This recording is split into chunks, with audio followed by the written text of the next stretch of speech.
saudara, jumpa lagi bersama saya Tiara Nandika dalam program berita Ketapang TV Jurnal, edisi Sabtu 6 Maret 2021. Berbagai informasi menarik di seputaran Kabupaten Ketapang dan sekitarnya akan kami suguhkan untuk Anda. Inilah dia Ketapang TV Jurnal selengkapnya. Dengan meningkatnya nilai ekonomis tanaman hias di Indonesia, tidak sedikit masyarakat yang mengoleksi tanaman hias sebagai pajangan di halaman rumah. Mirisnya, hal ini dimanfaatkan oleh para pelaku kejahatan yang kerap mencuri tanaman hias warga untuk dijual kepada penadah. Dengan nilai ekonomis tanaman hias yang cukup tinggi dan viral di media sosial sebagai salah satu barang mewah untuk penghias rumah, berbagai jenis tanaman hias kini menjadi bahan koleksi para ibu rumah tangga yang tidak sedikit menjadi buruan bagi para pecinta tanaman hias. Sejak sepekan terakhir di kota Ketapang, pencurian tanaman hias marak terjadi di rumah-rumah warga dan mulai meresahkan para pecinta tanaman. Pencurian tanaman hias ini sempat terekam kamera CCTV milik warga saat pelaku pencurian melakukan aksinya di waktu subuh. Terlihat pelaku memilih tanaman hias yang memiliki harga jual yang tinggi. Warga Jalan Karya Tani mengaku sudah beberapa rumah yang tanaman hiasnya raib dicuri dan menimbulkan kerugian hingga jutaan rupiah. Itu sekitar jam 5 subuh, pas bangun sholat subuh, ada ibu-ibu kan lihat di CCTV itu di halaman rumah kami ini, jadi mama sama bapak tuh keluar rumah, nengok ibu-ibu tuh udah kayak mindah-mindahkan pot sama nyiram-nyiram krisan nih gitu, Pak. Itu warga mana sih, Kak? Katanya dia ngaku sih Mulia Baru. Berarti bukan pegawai sini, bukan orang rumah sini, bukan ya? Nggak kenal kita. Masih dipindahnya tuh cuma bunga krisan. Dia memang kenal sama bunga tuh, dia bilang, saya tuh nyiram aster tadi. Ini kan bunga krisan tuh biasa orang nyebutnya bunga aster. Kisaran harganya berapa tuh, Kak? Itu kalau aster satu potnya 125.000. Belum, baru pertama kali ini. Oke, jadi langkah apa yang diambil? Apakah tadi sudah diserahkan ke polisi atau seperti apa? Udah kami serahkan ke Polres. Sekarang udah di Polres dia.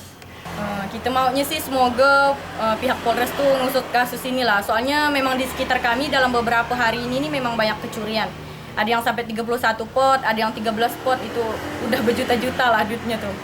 Oh, berarti warga udah mulai resah lah kayaknya dengan hal ini. Udah banyak emang ibu-ibu yang datang ke sini ngeluhkan bahwa dia kehilangan bunga gitu dalam 3 hari ini. Dan emang ibu-ibunya tuh ciri-cirinya pakai kerudung syar'i itulah. Orang yang sama itu ya? Iya. Oke. Waktu hujan kemarin tanggal berapa kita? 2 hari yang lalu. 2 hari yang lalu. Iya, 2 hari yang lalu. Itu perkiraan Ibu jam berapa tuh, Bu? Dan Ibu tahunya jam berapa hilangnya, Bu? Tahunya udah jam 5:30 subuh saya bangun. Nah, kalau kehilangannya itu sekitar dari jam 2-an, karena jam 1 tuh kami pun belum tidur. Jam 1 itu belum tidur. Berarti perkiraan subuh hilangnya. Dari jam 2-an itu sampai jam 4-an gitu lah, 3:30 gitu kayaknya. Karena orang sembahyang misik kan nggak mungkin nggak ada orang mencurinya, kan ramai gitu gerbangnya. Itu jenis-jenis apa saja sih, Bu, yang hilang, Bu? Aglonema, begonia, terus jenis keladi tengkorak velvet. Iya. Perkiraan Ibu, kerugian Ibu berapa, Bu, perkiraannya? Aku beli sejuta lebih. Sejuta lebih itu. Itu susah, langka atau tidak, Bu, caranya, Bu? Langka bunga itu. Oke, dari yang Ibu tahu sendiri, apakah warga sekitar atau warga di Ketapang ini sering kehilangan bunga, Bu? Sering, Pak, kehilangan. Termasuk waktu malam itu hilang sekali di ujung nih, blok C paling ujung. Hilang juga itu 12 pot. Modusnya sama, dicabutin. Potnya ditinggal. Dia nggak ngambil sama potnya ya? Enggak. Termasuk yang di Karya Tani yang 30. Nah, bisa nanti dibawa. Oke lah, Bu. Harapan Ibu seperti apa nih, Bu? Harapannya supaya orangnya ketangkap. Jadi kita tahu penadahnya ini, Mbak. Biar tahu yang penampungnya ini, itu aja. Karena sangat meresahkan, Pak. Kami pun beli bunga nih. Awalnya kami kan pas bangun tidur itu subuh tuh hujan lebat kan, kita pas hujan lebat, jadi bangun paginya tuh begitu buka garasi, lihat di garasi tuh udah berserakan pot-pot bunga saya tuh. Jadi setelah dihitung sekitar 31 pot, ada aglo, ada keladi tengkorak, black velvet, pokoknya yang alokasia koleksi saya lah, semuanya udah nggak ada. Yang ditinggalkan sisa tuh tinggal bunga-bunga yang murah-murah, yang harganya Iya. di bawah 100 dia nggak ambil. Kalau yang hilang tuh kisaran harganya total berapa Bu? Totalnya Bu? Total pasti nggak saya kisaran tuh ya di atas 5, 6, 7 juta, 10-an juta lah, 10 juta bisa nyampai kalau dihitung dengan Yang hilang harga itu ya? sekarang. Oke. Kita harga sekarang. Untuk pelaku katanya tadi udah dapat ya Bu ya? Kita sih nggak tahu itu pelaku atau bukan, yang jelas dia tuh masuk ke tempat orang yang jual bunga itu, niat dia itu memang mungkin mau ambil bunga itu. Entah dia pelakunya yang punya saya atau bukan, saya kurang tahu. Tapi yang jelas dia bilang dia ada ngambil di Karya Tani sini.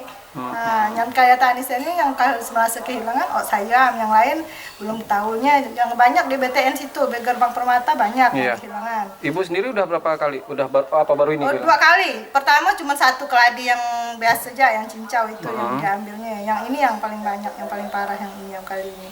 Bisa menindaklanjuti lah bahwa mak-mak nih bagi bunga nih hiburan mak-mak nih. Istilahnya bunga nih bagi kehidupan mak nih setengah raga kami lah istilahnya. Memang dirawat macam anak-anak. Sekarang nih bunga nih hiburan kami yang nggak bisa kemana-mana. Tiap hari resah kehilangan, istilahnya membuat kami ini macam saya lah. Hari itu terus serang nggak makan. Sampai sore saya itu nggak makan, mikir bunga. Bisa bikin stres Bu ya? Itulah. Jadi istilahnya mudah-mudahan pihak polisi bisa menindaklanjuti ini dan menyelesaikan masalah ini agar mak-mak di sini bisa tenang lah. Harapan mak semua, menurut saya tuh harapannya maunya tuh tanamannya itu aman. Tanaman itu kan menghiasi rumah. Nggak, rasanya kurang etis kalau tanaman bagus disimpan di belakang rumah. Harusnya di depan rumah. Kalau aman kan rumahnya cantik. Kalau cuma tanaman mahal disimpan di belakang rasanya bukan mempercantik. Percuma. Jadi istilahnya kalau aman kan rumahnya bisa ditata, bunganya bisa ditata di depan rumah. Jadi mohonlah Pak Polisi ditindaklanjuti ini semua nih.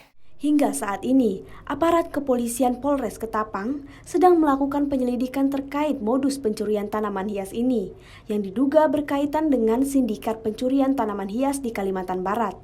Paulina Piling, Tiara Anandika melaporkan untuk Ketapang TV Jurnal. Peresmian asrama santri Pondok Pesantren Mambaul Khairat Ketapang dari bantuan hibah BPBD tahun anggaran 2020 dan dana Yayasan Al Khairat Ketapang Kayong bertempat di Jalan Pulau Seribu, Kauman Pondok Putra, Kelurahan Kauman 6 Maret 2021 Sabtu pagi.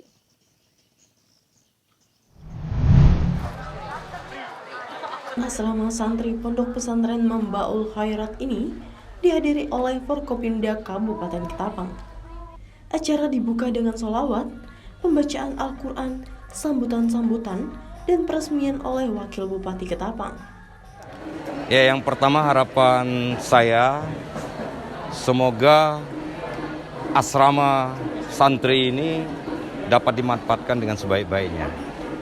Dan sebagaimana sambutan saya tadi, bahwa asrama ini tetap dijaga fasilitasnya sehingga nanti anak-anak santri ini kesehatannya itu betul-betul terjamin. Karena kalau kesehatannya terjamin, pendidikannya pun insya Allah pasti baik, ya. Jadi ini adalah merupakan cita-cita dari pemerintah kabupaten bahwa pondok-pondok pesantren itu betul-betul standar, dan cita-citanya juga adalah pondok pesantren itu maju, ya. Jadi asramanya baik gitu.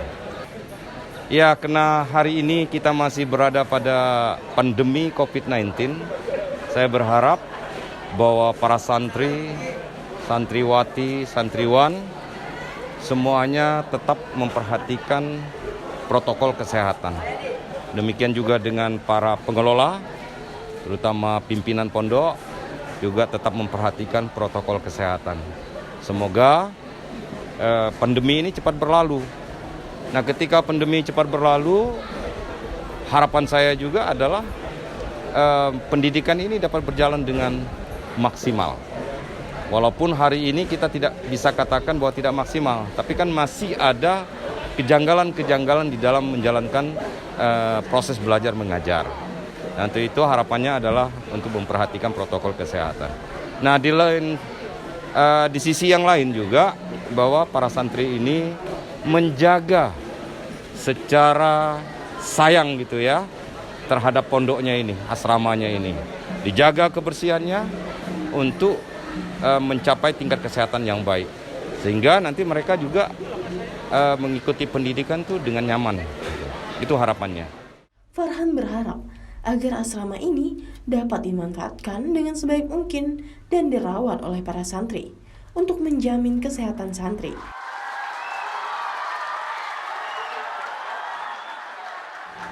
Pemerintah sudah meresmikan ini dan mudah-mudahan kami beserta seluruh guru bisa menjaga amanah ini dan bisa memberikan kenyamanan kepada santri dan bisa mencetak santri yang beriman dan takwa, yang inovasi untuk maju ke depan dan kreatif. Itulah mudah-mudahan dengan ini.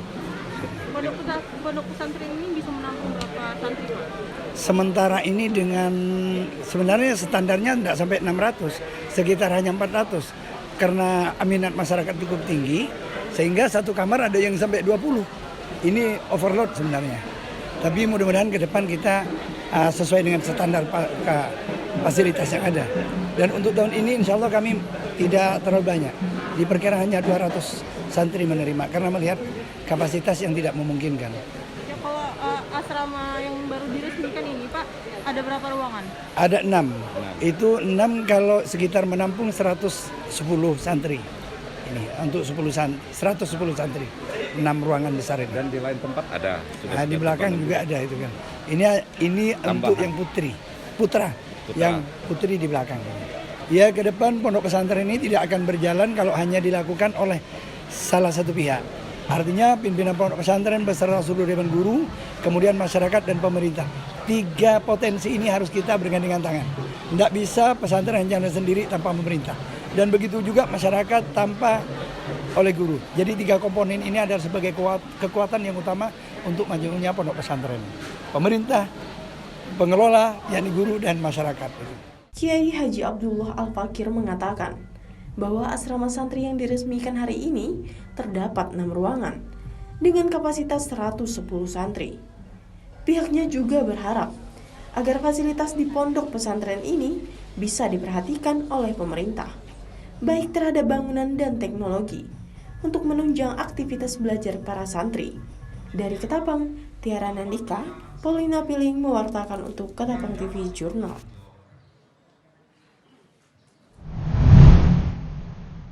Tentang syarat dan tata cara pemberian asimilasi, pembebasan bersyarat, cuti menjelang bebas, dan cuti bersyarat bagi narapidana dan anak dalam rangka pencegahan dan penanggulangan penyebaran COVID-19 di Lapas 2B Kabupaten Ketapang. Lembaga Permasyarakatan Kelas 2B Delta Pawan Kabupaten Ketapang, Kalimantan Barat memberikan masa pembinaan seorang narapidana yang dari pembinaan di dalam sel tahanan menjadi di luar sel tahanan atau di luar lapas, atau yang disebut dengan asimilasi. Alasan diberikan asimilasi kepada narapidana sebagai upaya pemerintah dalam mencegah penularan COVID-19. Mengingat jumlah narapidana terus bertambah, Lapas Ketapang overload. Asimilasi pun diberikan kepada narapidana yang telah menjalani 1/2 atau setengah dari masa pidana, setelah dikurangi masa tahanan dan remisi, dihitung sejak putusan pengadilan memperoleh kekuatan hukum tetap. Warto, petugas Balai Kemasyarakatan Pontianak yang pada saat ini sedang menjalani tugas kelapasan di Kabupaten Ketapang dan membawahi sampai Kayong Utara, saat ditemui tim Ketapang TV Jurnal menjelaskan. Asimilasi itu adalah di mana masa pembinaan seorang narapidana yang dari pembinaan di dalam sel tahanan menjadi di luar daripada sel tahanan atau di luar lapas. Jadi asimilasi itu bisa kita maknai bahwa pembinaan itu kita lakukan bersama-sama masyarakat yang ada di luar lapas gitu. Kalau pengertian asimilasi sendiri sebenarnya bahwa asimilasi itu ada asimilasi yang setelah ini asimilasi itu sebenarnya setelah seorang narapidana menjalani separuh daripada pidananya. Seorang pidana itu dapat kita asimilasikan seperti bekerja di luar lapas, berkebun, mungkin juga bekerja kepada pihak ketiga. Nah, tetapi bahwa barangkali asimilasi yang berkaitan dengan adanya pandemi COVID-19 ini, itu barangkali pemerintah bermaksud untuk menghindari adanya terjangkit warga binaan yang di dalam lapas, menjadi dapat diminimalisir. hasil, barangkali seperti itu. Ya, untuk asimilasi sendiri ini mulai diterapkan sejak kapan sih Pak? Kalau untuk asimilasi rumah ini istilahnya itu semenjak bulan April tahun 2020. Nah, itu sampai 31 Desember kemarin, tetapi kalau pemerintah membuat perpanjangan kembali untuk tahap kedua ini, yaitu terhitung sejak 1 Januari sampai dengan 30 Juni 2021. Ya, terkait oversize sendiri lapas Ketapang Pak, kira-kira sebenarnya lapas Ketapang ini menampung hanya sekitar berapa orang aja nih Pak? Untuk saat ini daya tampung daripada lapas kelas 2B Ketapang itu sekitar 200 orang. Namun saat ini lapas Ketapang sudah diisi lebih daripada 700 orang seperti itu. Narapidana yang mendapat asimilasi tersebut dengan syarat berkelakuan baik dan syarat-syarat yang telah ditentukan. Asimilasi juga sebagai bentuk penghargaan masyarakat kepada narapidana, agar mantan narapidana bisa diterima di kalangan masyarakat. Dari Kabupaten Ketapang, Paulina Piling di Tauk Tari Mauludaya mewartakan untuk Ketapang TV Jurnal.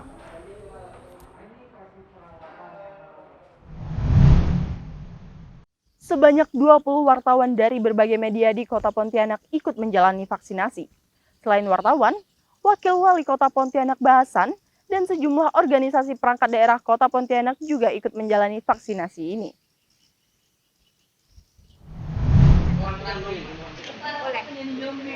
Sejumlah wartawan dari berbagai media di Kota Pontianak ini ikut menjalani vaksinasi yang dilaksanakan oleh pemerintahan Kota Pontianak di depan kantor Wali Kota Pontianak.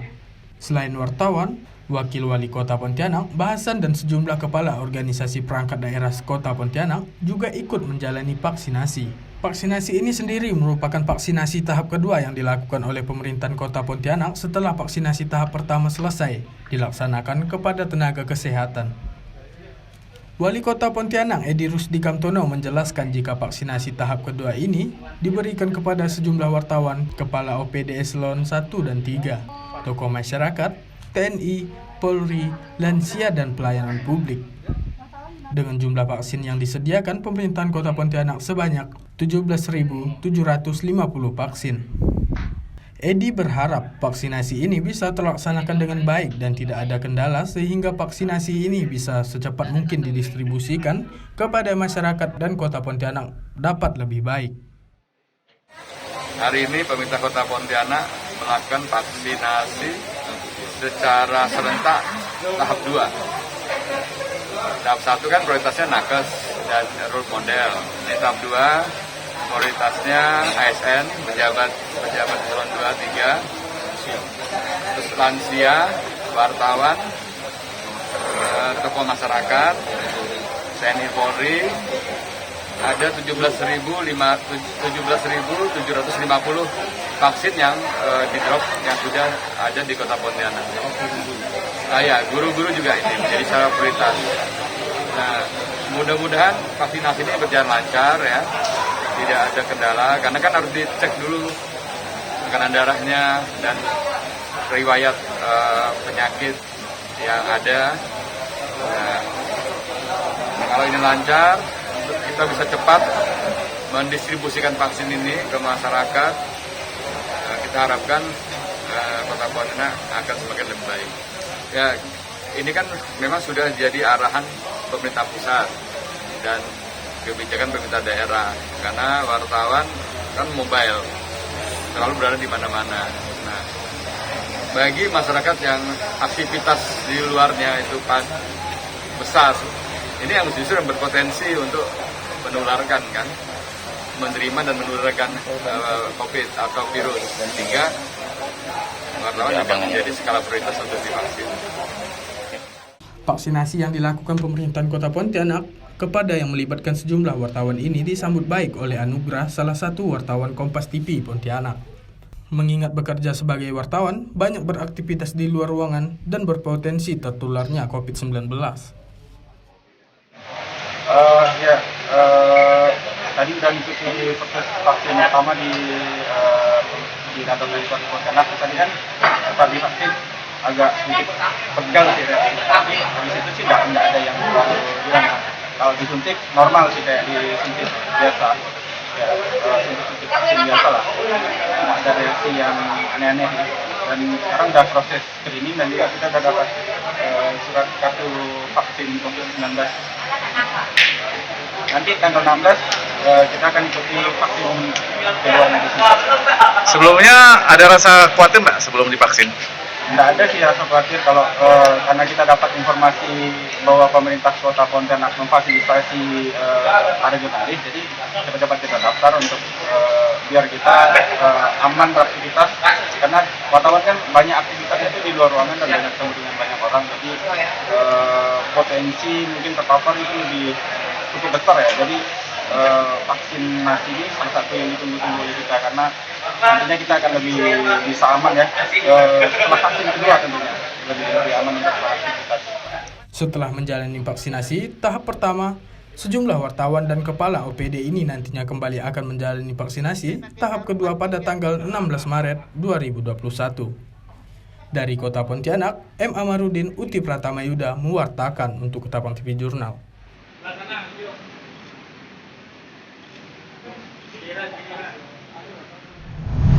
Demikianlah berita Ketapang TV Jurnal hari ini. Saya Tiara Nandika, beserta seluruh tim redaksi yang bertugas, pamit undur diri. Terima kasih dan sampai jumpa.